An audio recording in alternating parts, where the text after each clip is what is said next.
Breaking Jain news.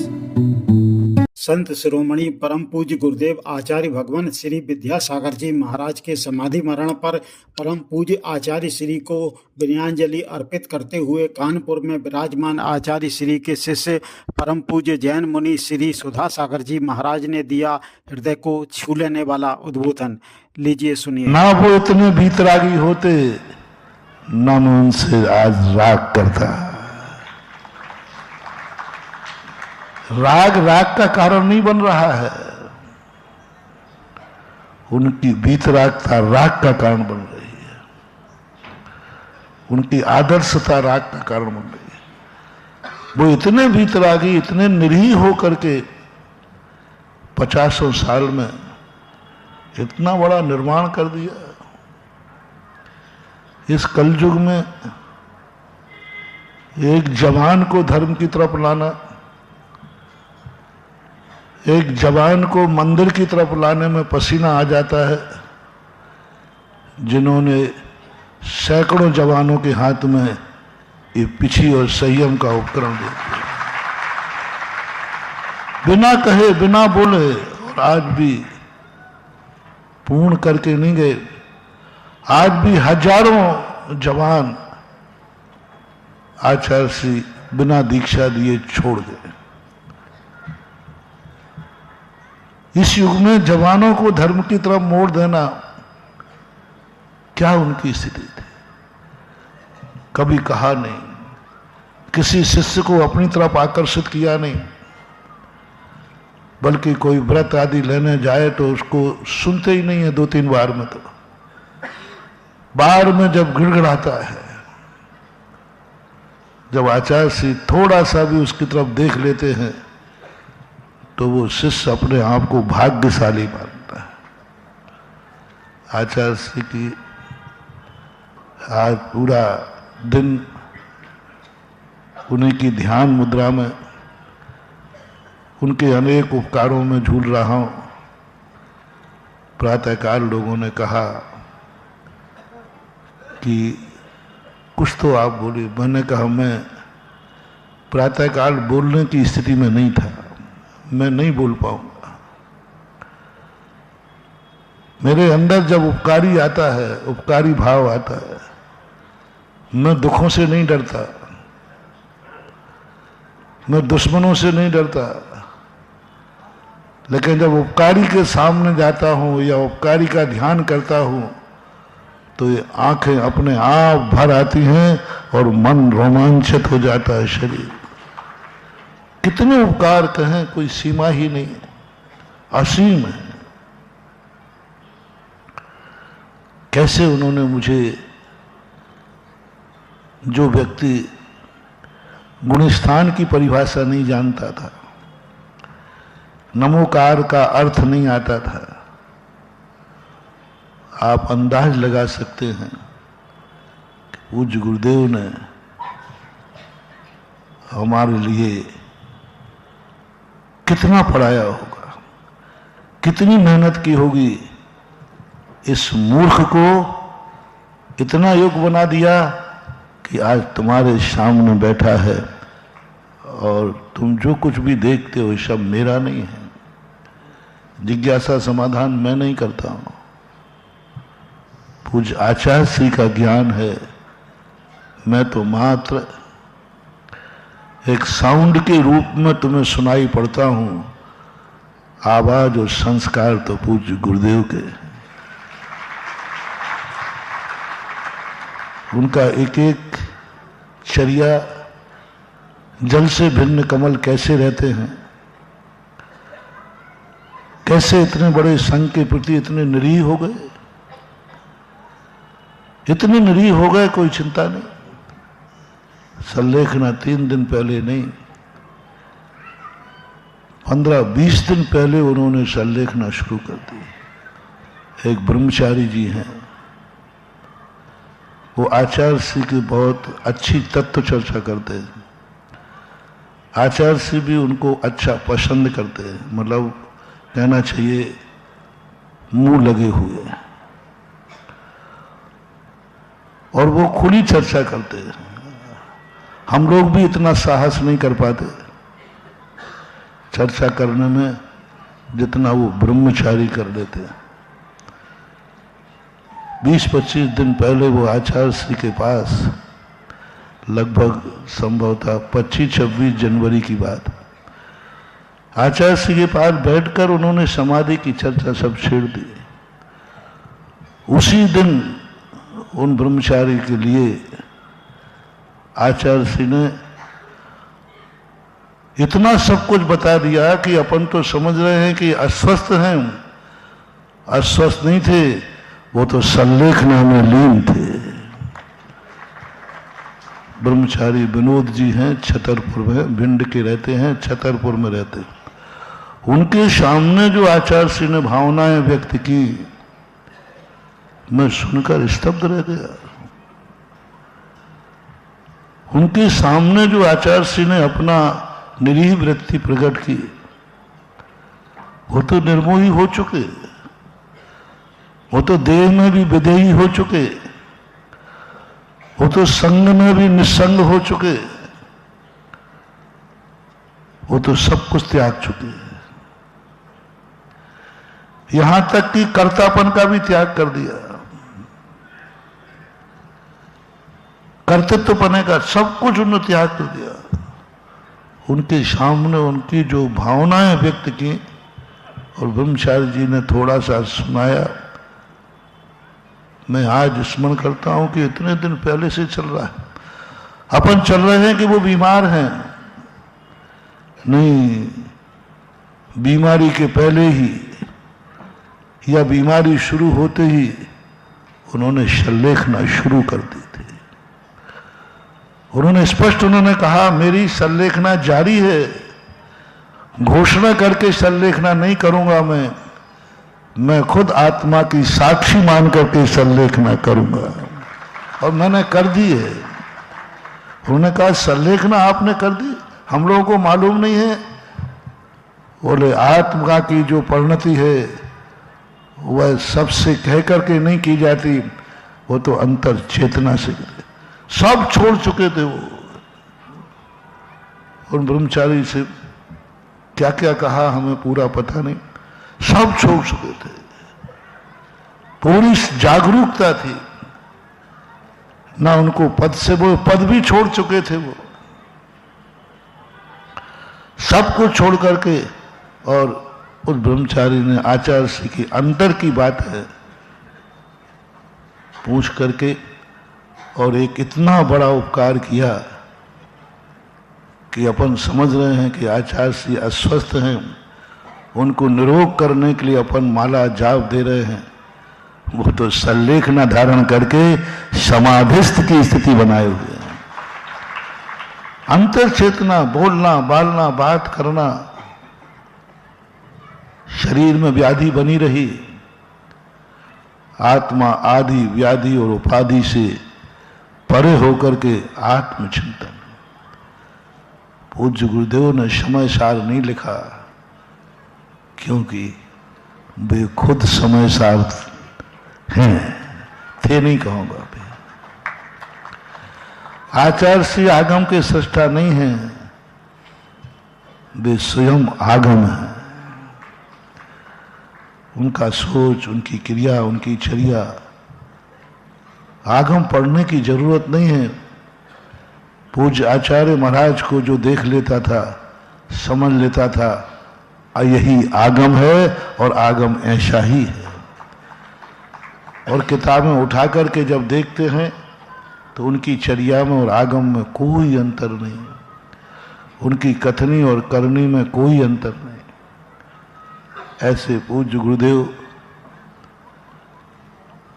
जहां भी जिस रूप में रहे, मैं तो यही मानता हूं जन्म जन्म तक जब भी गुरु का रूप मिले तो पूज्य गुरुदेव आचार्य विद्यासागर महाराज जैसे गुरु मार्गदर्शक, जो इतने निरीह होकर के उन्होंने हम लोगों को उंगली पकड़ने नहीं दी, उन्होंने हम लोगों को उंगली दिखा करके चलना सिखाया। उंगली पकड़ के दिखा चलना सिखाना मोह है, और उंगली से रास्ता दिखा करके चलना निर्मोह है। और ऐसी स्थिति में आज आचार्य महाराज का जो, क्योंकि अभी मेरे मन से कुछ भी नहीं, मैं बोल रहा हूं, मुझे होश नहीं मैं क्या बोल रहा हूं। मैं तो अभी आचार्य श्री के पास में ही बैठा हूं, मुझे कुछ भी समझ में नहीं आ रहा मैं बोलना क्या है। बोलता रहूंगा, जिंदगी की अंतिम श्वास तक बोलता रहूंगा, और जब केवल ज्ञान हो जाएगा उसमें भी एक बार उनको स्मरण करूंगा कि हमारे मोक्ष मार्ग की शुरुआत के प्रेरणा स्रोत कौन है। बस एक ही बात बार बार आती है, हर चीज में इंतजार कर रहे थे, कानपुर आने के बाद इंतजार कर रहे थे, देखते हैं आचार्य श्री का क्या निर्देश आता है, देखते हैं आचार्य श्री का क्या उपदेश आता है। निश्चिंत थे, उनका निर्देश आएगा, अपन को पालन करना है। अब कहां से आदेश आएगा, कहां से निर्देश आएगा? कौन कहेगा कि जाओ तुम्हें आगरा से कानपुर जाना है? कानपुर आ तो गया गुरु की टार्च से, गुरु के प्रकाश से। मैं सारी दुनिया से पूछता हूं, कानपुर के बाद कहां जाना है ये मुझे कौन बताएगा? आगरा से कानपुर, झांसी से आगरा, पूरा भारत वर्ष में जहां मैं कभी नहीं सोचा, आज तक मैंने कभी भावना नहीं भाई कि मुझे कहां चतुर्मास करना है, कहां विहार करना है, सोचते ही नहीं थे। उनको समाचार भेज दिया, उन्होंने भेज दिया। अब मैं पूछता हूं आप लोगों से, मुझे आदत ही नहीं है कहीं, आदत ही नहीं कि मुझे कहीं जाना है, आदत ही नहीं। 33 साल में कभी ये आदत आई नहीं, कभी 43 साल के अंदर से कभी एक दिन भी कभी नहीं आई भाव कि मुझे कहीं जाना है, कहां जाना है, वहां जाना है, वहां जाना है। आदत में ही नहीं है, आदत में ही नहीं है।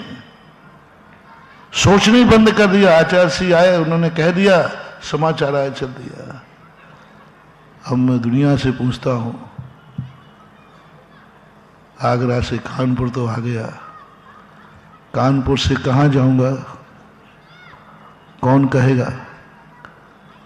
मुझे तो सोचने की भी क्षमता नहीं है, अब कौन कहेगा?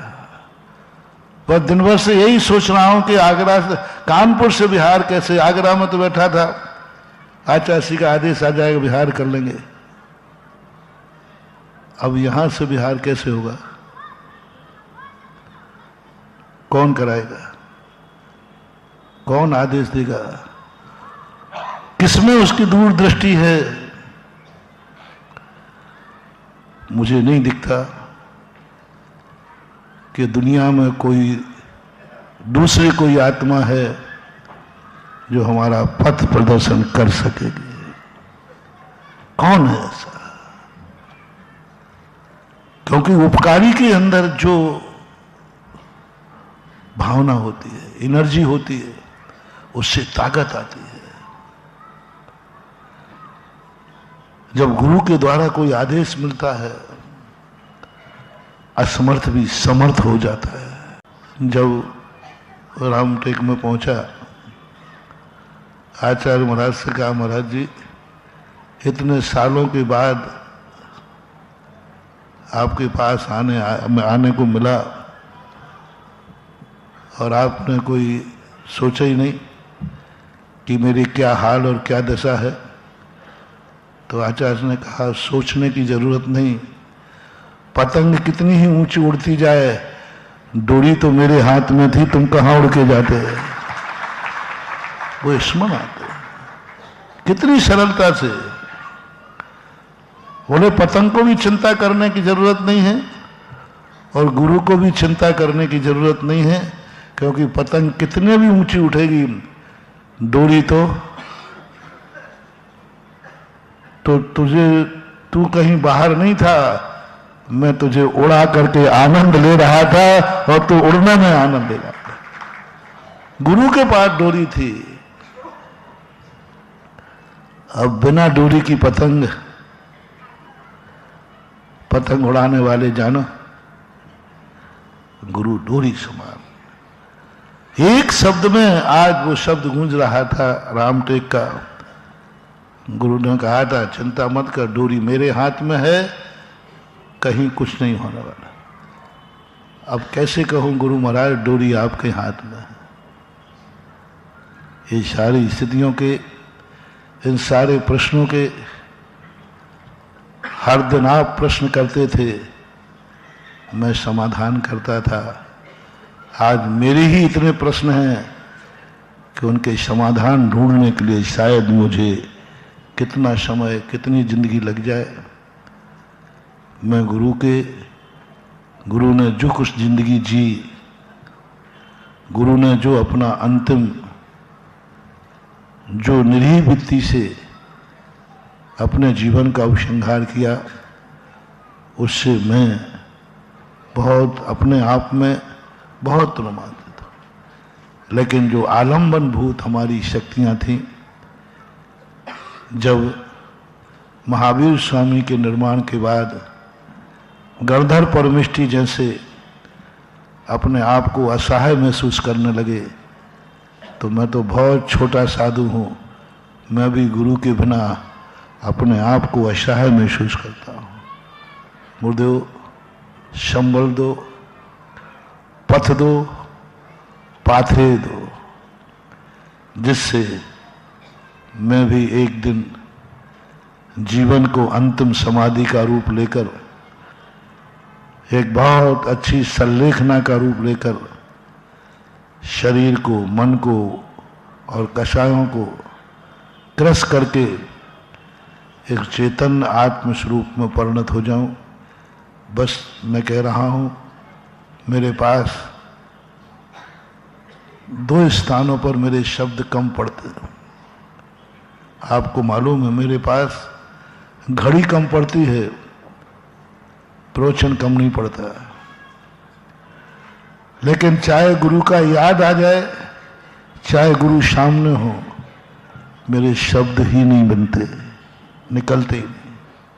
कुंडलपुर में आचार्य श्री ने खूब कहा, रामटेक में कहा, दो शब्द बोलो। मैंने कहा मेरे मुंह से नहीं निकलेंगे, नहीं बोल पाऊंगा।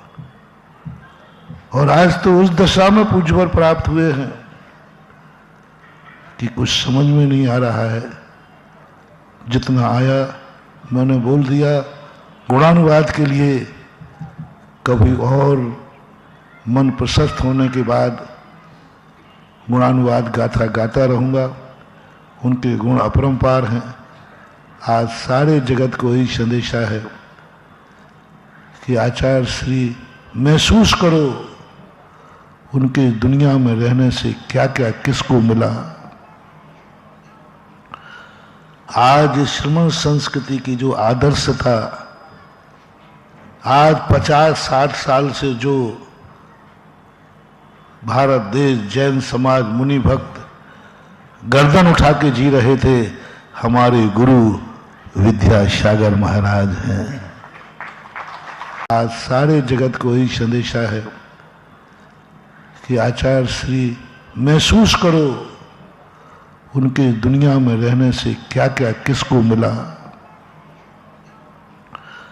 आज श्रमण संस्कृति की जो आदर्श था, आज 50-60 साल से जो भारत देश जैन समाज मुनि भक्त गर्दन उठा के जी रहे थे, हमारे गुरु विद्यासागर महाराज हैं। वो कितनी सहजता से चले गए, वो कितनी सहजता से चले गए। और ऐसे समय गए जिस समय सब सोते रहे। कितनी सहजता से चले गए। लेकिन क्या इतनी सहजता से अपन उनको भेज पाएंगे?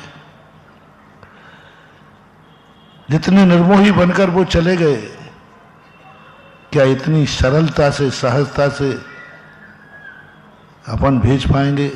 नहीं महानुभाव। यह तन विष की बेलड़ी, गुरु अमृत की खान, शीस दे यदि गुरु मिले तो भी सस्ता जान। ऐसे गुरु बहुत दुर्लभतम दुर्लभ है। पंचम काल में कोई गॉड गिफ्ट थी महानुभाव अपने। आचार्य श्री की महिमा में नहीं गाऊंगा, अपन लोगों का पुण्य था।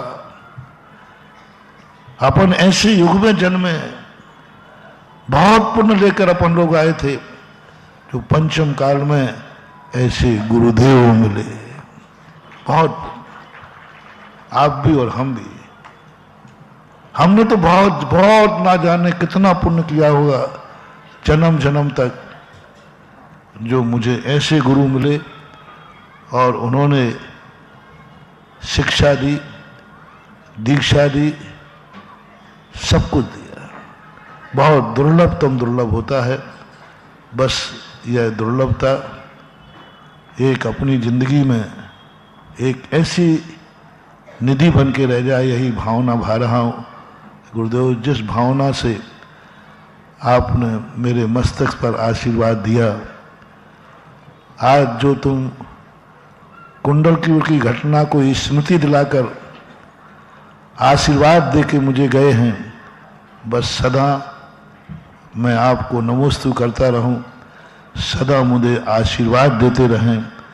और जिस भावना से आपने मुझे संस्कार दिए, बस आपने अपने संस्कारों को, कल तक पूज्य गुरुदेव संस्कार की पर्याय थे, आज पूज्य गुरुदेव संस्कृति बन गए।